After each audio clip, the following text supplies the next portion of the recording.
শুভ সকাল বন্ধুরা। আজ 6 সেপ্টেম্বর শনিবার।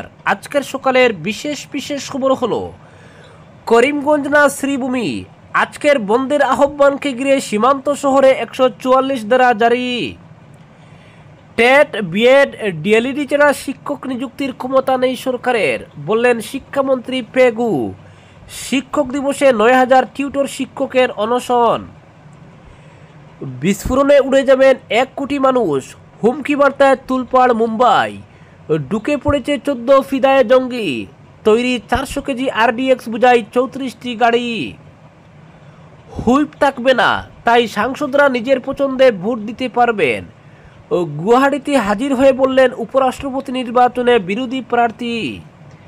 এবং সর্বশেষ খবরটি হলো বিদেশি খেদা চলুক, তবে সব মুসলিমকে বাংলাদেশি তকমা নয়, বললেন মাহমুদ মাদানি। এবারে শুনুন বিস্তারিত খবর। করিমগঞ্জের নাম শ্রীভূমি করার প্রতিবাদে আজ বন্ধ ডেকেছেন একাংশ মানুষ ও রাজনৈতিক দল সংগঠন। আর বন্ধের প্রাক্কালে শুক্রবার শ্রীভূমি নামের বিরোধিতাকারীদের ডেকে নিয়ে কথা বলেছেন জেলার অতিরিক্ত পুলিশ সুপার। বন্ধের নামে অপ্রীতিকর পরিস্থিতির সৃষ্টি করলে মামলা দায়ের হবে আন্দোলনকারীদের জানিয়ে দিয়েছেন তিনি। এদিন রাতে এক নির্দেশে জেলায় 144 ধারা, বর্তমানে 163 বিএনএসএস জারি করেছেন জেলা শাসক প্রদীপ কুমার দ্বিবেদী। আইন শৃঙ্খলা পরিস্থিতি স্বাভাবিক রাখতেই এই নির্দেশ বলে জানিয়েছেন জেলা শাসক। আইনের এই ধারা মতে 5 জনের বেশি জমায়েত অনুমতি ছাড়া ধর্ণা সমাবেশ বন্ধ নিষিদ্ধ রয়েছে। অন্যদিকে বন্ধ সফল করতে কংগ্রেসীরা সক্রিয় থাকবে বলে জানিয়েছেন দলের জেলা সভাপতি তাপস পুরকায়স্থ। বন্ধ সফল হবে বলে দাবি করেছেন 2 বামপন্থী নেতা, আইনজীবী শ্যামা পাল ও অরুণাংশু ভট্টাচার্য। শ্রীভূমি নামের বিরোধিতা করে আজ বন্ধ ডেকেছে বিরোধী দলগুলো। শাসক দল শ্রীভূমি রবীন্দ্রনাথ ঠাকুরের দেওয়া নাম বললেও মানতে চাইছে না বিরোধী দলগুলো। তাদের দাবি রবীন্দ্রনাথ অবিভক্ত সিলেটকে শ্রীভূমি বলেছিলেন, করিমগঞ্জকে নয়, সুতরাং এই নাম কোনোভাবেই মেনে নেওয়া যায় না। এই বিরোধিতা করতে গিয়ে আজ বন্ধের ডাক দিয়েছেন তারা। তবে বসে থাকেনি শাসক শিবিরও। বামপন্থীরা বরাবরই ভারতীয় সংস্কৃতির পরিপন্থী বলে আক্রমণ করতে শুরু করেন বিজেপি নেতারা। এরই মধ্যে শুক্রবার বন্ধ আহ্বানকারীদের ডেকে নিয়ে কথা বলেছেন অতিরিক্ত পুলিশ সুপার প্রণব কলিতা। তিনি বন্ধ নিয়ে আইনের দিকটি মনে করিয়ে দিয়েছেন তাদের।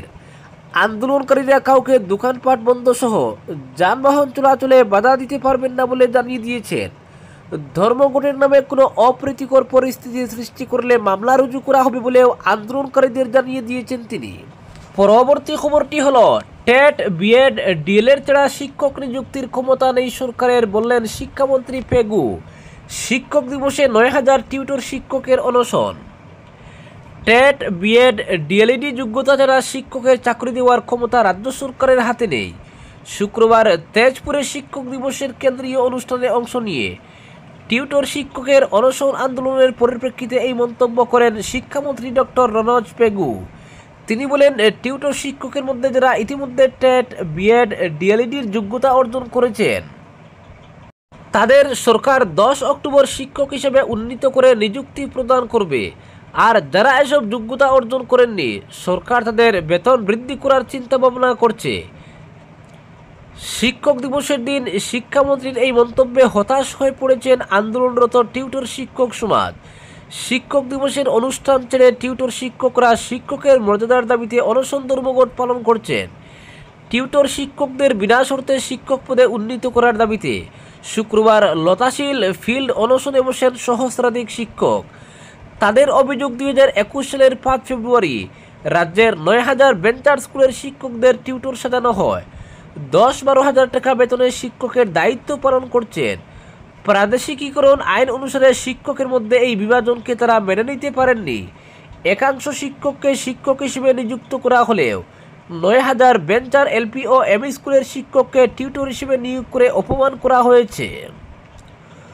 অনশনরত টিউটর শিক্ষকরা এদিন রাজভবনে রাজ্যপালের সঙ্গে সাক্ষাৎ করতে চেয়েছিলেন, কিন্তু তাদের রাজ্যপালের সঙ্গে সাক্ষাতের অনুমতি দেওয়া হয়নি। 5 জনের এক প্রতিনিধি দল রাজ্যপালের ব্যক্তিগত সচিবের হাতে তুলে দেন স্মারকপত্র।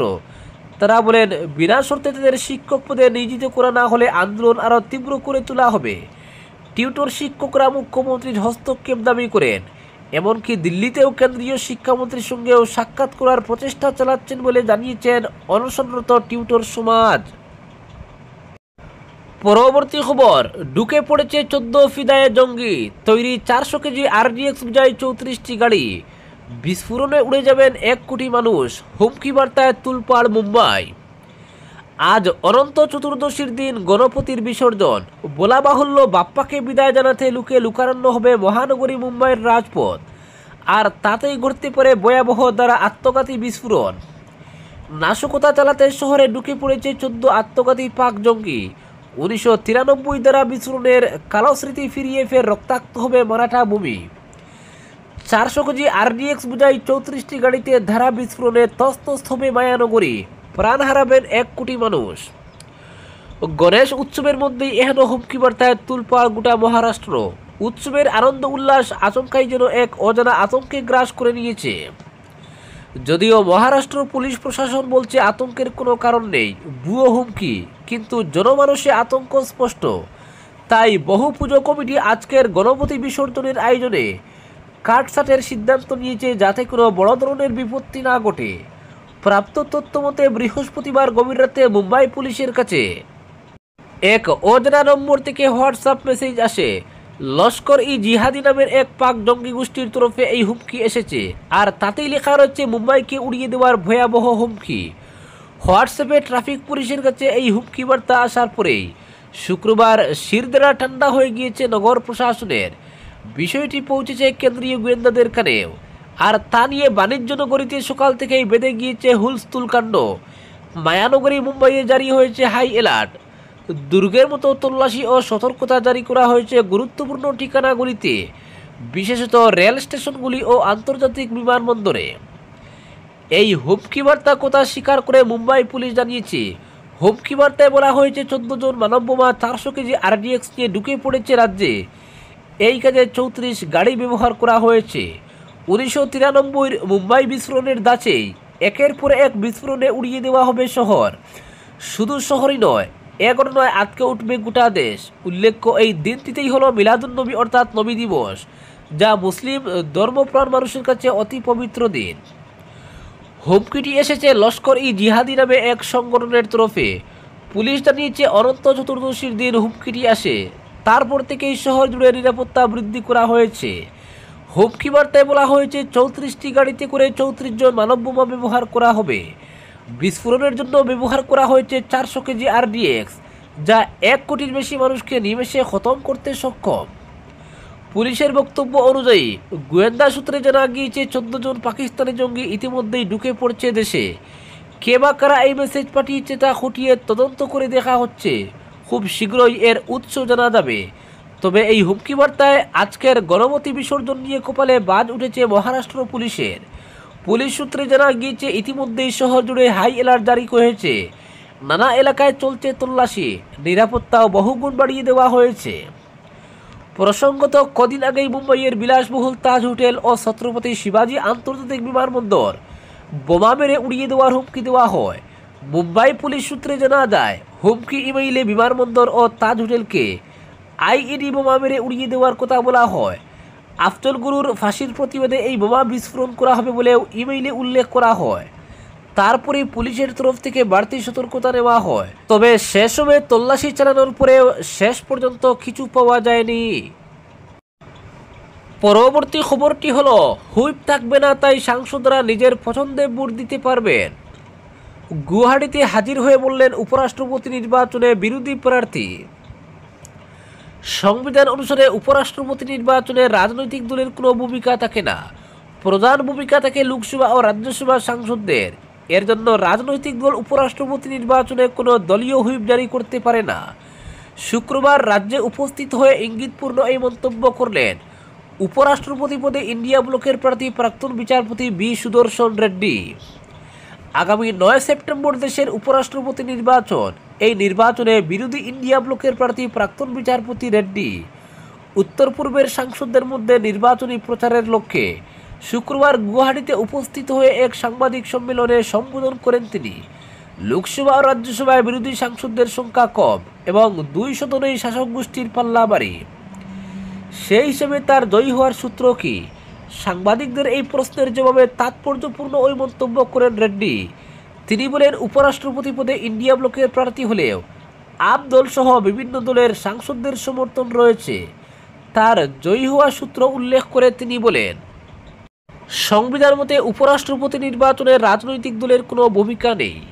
সেজন্য রাজনৈতিক দল সাংসদদের দলীয় হুইপ জারি করতে পারে না। প্রত্যেক সাংসদ ব্যক্তিগতভাবে ভোট দেবেন। তার আশা ইন্ডিয়া ব্লকের বাইরেও তিনি সাংসদদের সমর্থন পাবেন।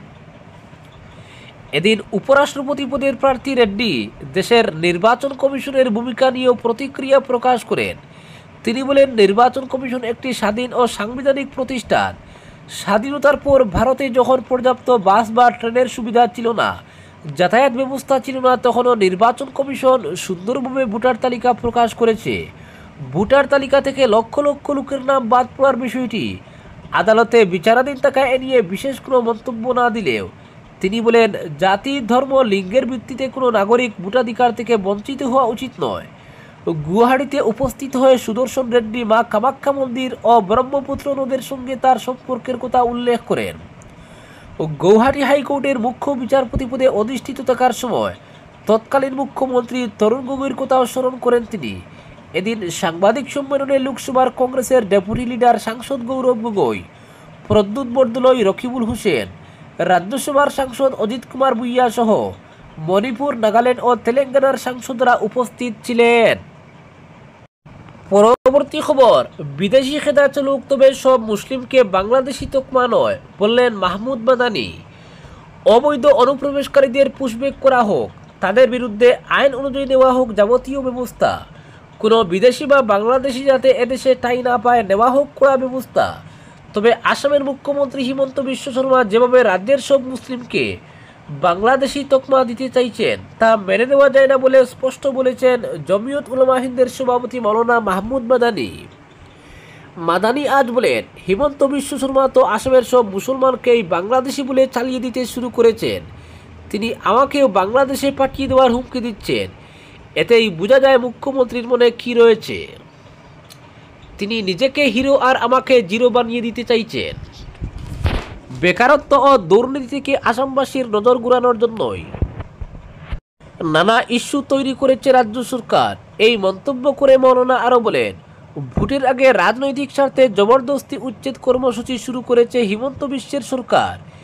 এই সরকার চায় না বেকারত্ব নিয়ে কেউ প্রশ্ন তুলুন, দুর্নীতি নিয়ে কেউ প্রশ্ন তুলুন। যাবতীয় ফোকাস অন্যদিকে সরিয়ে নিতে এই বিভাজনের এই রাজনীতি। হিমন্ত বিশ্বের সরকার একটি সম্প্রদায়কে টার্গেট করে তাদের রাজনীতির আখের গুজাচ্ছে। কেউ বিদেশি থাকলে তাকে উচ্ছেদের একটি প্রক্রিয়া তো আছে, কিছুই আমল দেওয়া হচ্ছে না।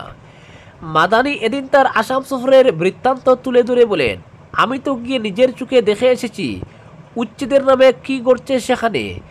যে কোনো শুভবুদ্ধির মানুষ সেই দৃশ্য চোখে দেখলে আবেগ ধরে রাখতে পারবেন না।